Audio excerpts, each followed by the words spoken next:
Génération Parents, votre podcast sur la parentalité du XXIe siècle, sans filtre et sans culpabilité. Et comme chaque début de semaine, on démarre avec une question d'actualité éducative pour rester informé et engagé dans sa vie de parent. Avec moi, Solène Delphine. C'est parti.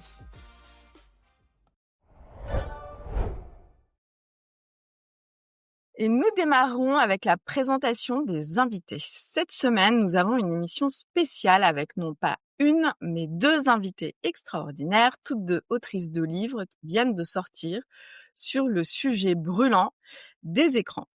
Alors d'abord, on a notre experte permanente, Marie-Colette, fondatrice de Graines de Citoyens, spécialiste de l'éducation au développement durable.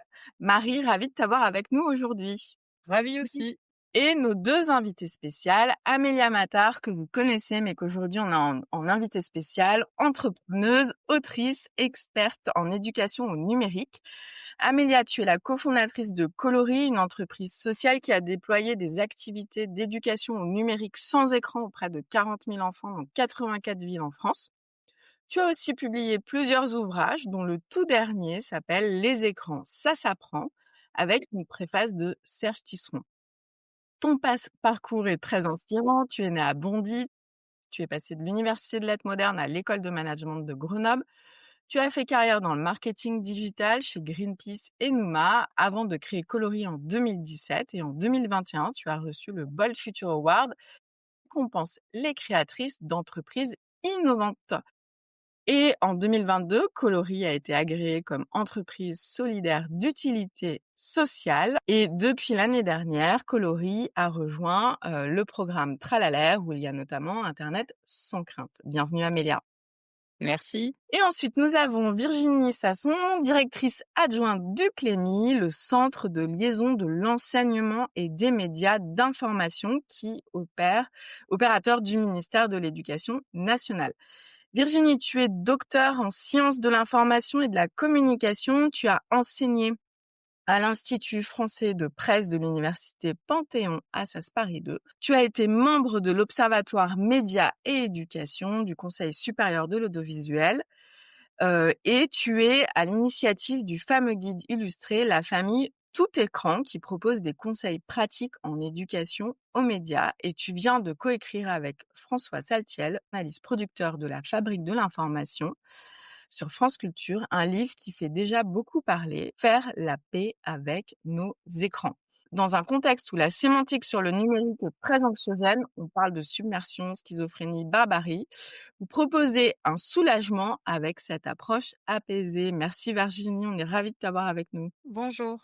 Alors, on va parler de différents sujets. Comme d'habitude, on a un sommaire assez dense avec une actualité de la semaine. Vendredi, les résultats des évaluations nationales de 6e de 2025 sont sortis. Donc, on va un petit peu faire le tour pour savoir où en sont nos enfants. Et on a pour une fois des bonnes nouvelles. Donc, on va les partager. Allez, c'est parti. On démarre avec l'actualité de la semaine. Donc, il y a les résultats des évaluations nationales de début de 6e qui viennent de tomber. Plus de 810 000 élèves ont été évalués dans plus de 7 000 établissements. C'est la 9e édition depuis 2017 et ces chiffres nous en disent long sur l'évolution de nos systèmes éducatifs. Qu'est-ce que ça donne concrètement ?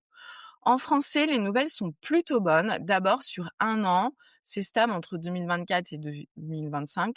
Pas de dégradation, c'est déjà ça. Et si on prend du recul depuis 2017, là, on voit qu'il y a une vraie amélioration. En 2017, il y avait presque un tiers des élèves, 7% exactement, qui étaient dans les groupes les plus faibles. Aujourd'hui, ils sont à 27,8%, donc on gagne 4 points en 8 ans.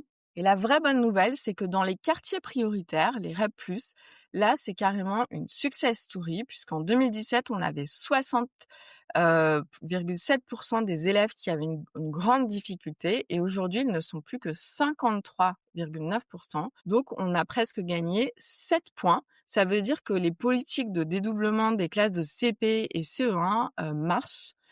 Par contre, le bémol, c'est que l'écart entre les filles et les garçons, 12 points d'écart, ne change pas, lui. Donc, en français, on voit que 61% des élèves lisent 120 mots ou plus par minute. C'est l'attendu de l'entrée en sixième. Donc, tu as 61% des élèves qui sont dans l'attendu. Et on a 14,9% qui lisent 90 mots par minute et qui donc ont plus de difficultés. Et en maths, c'est beaucoup plus mitigé. Ça s'améliore légèrement. On voit des progrès sur le REP+, mais on gagne 1 point, donc c'est pas énorme. Et aussi, ce qu'on voit, c'est qu'il y a 11 points d'écart entre les filles et les garçons, donc ça continue à se creuser.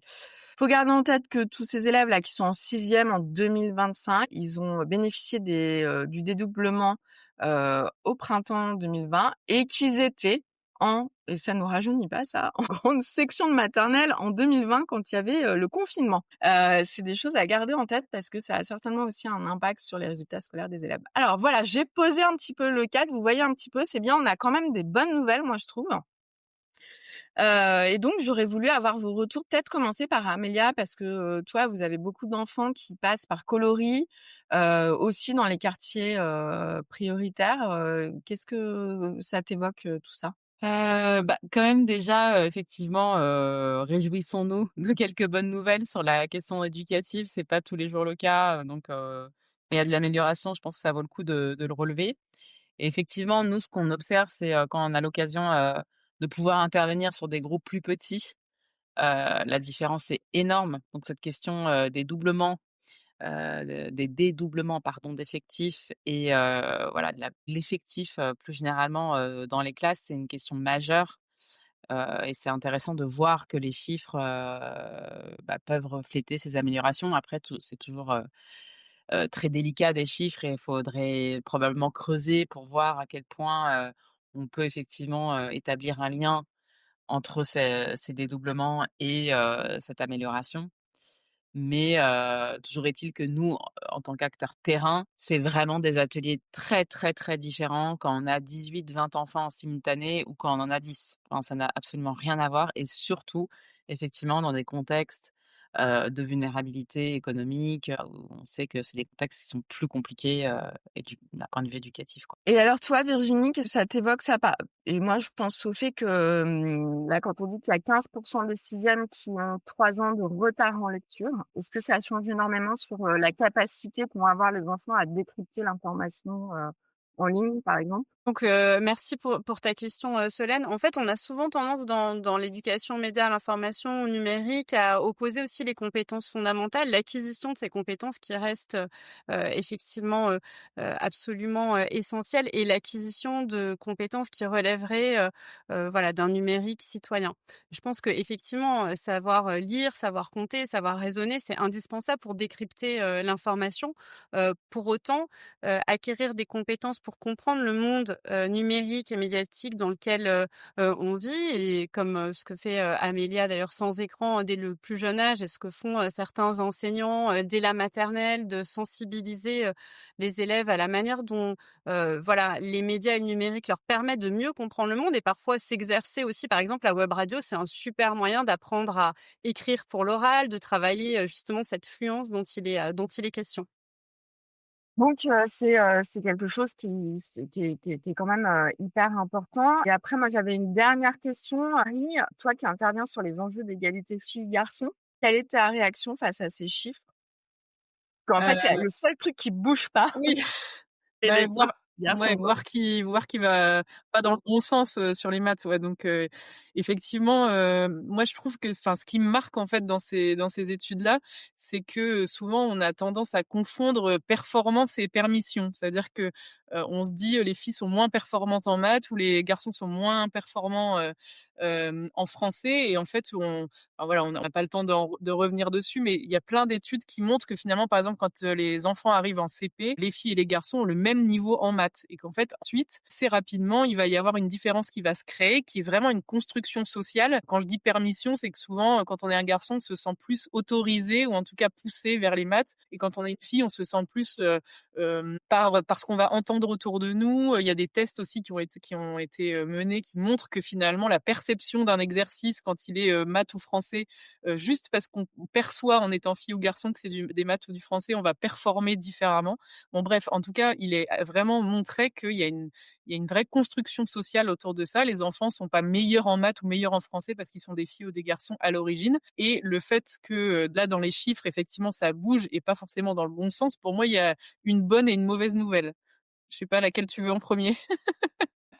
On commence par la mauvaise, s'il La te plaît. mauvaise, ouais, la mauvaise, franchement, c'est notamment les écarts qui se creusent sur les maths. On a l'impression que ça fait des années qu'on a quand même compris ces histoires de stéréotypes de genre dans l'éducation et qu'on essaye d'agir sur les sujets. Et donc moi, ça me rend malheureuse qu'on se dise que finalement sur des entrées en 6e, on a quand même des écarts qui continuent à exister, voire qui se creusent. Mais la bonne nouvelle quand même, moi, ce que je pense, c'est que comme on sait que c'est des choses qui sont construites, et ben pour moi, c'est évident qu'on peut réussir à déconstruire. Mais bon, il reste vraiment du boulot. Et malheureusement, malgré le fait qu'on est en train d'essayer de travailler sur ces enjeux-là, il y a encore, à mon avis, pas mal de choses à faire. Sur le français, c'est stable. Effectivement, sur les maths, ça se creuse. Après, d'une année sur l'autre, je pense que ça peut aussi être assez évolutif, ce genre de résultats. Donc, à suivre pour les prochaines études. Eh ben, merci beaucoup.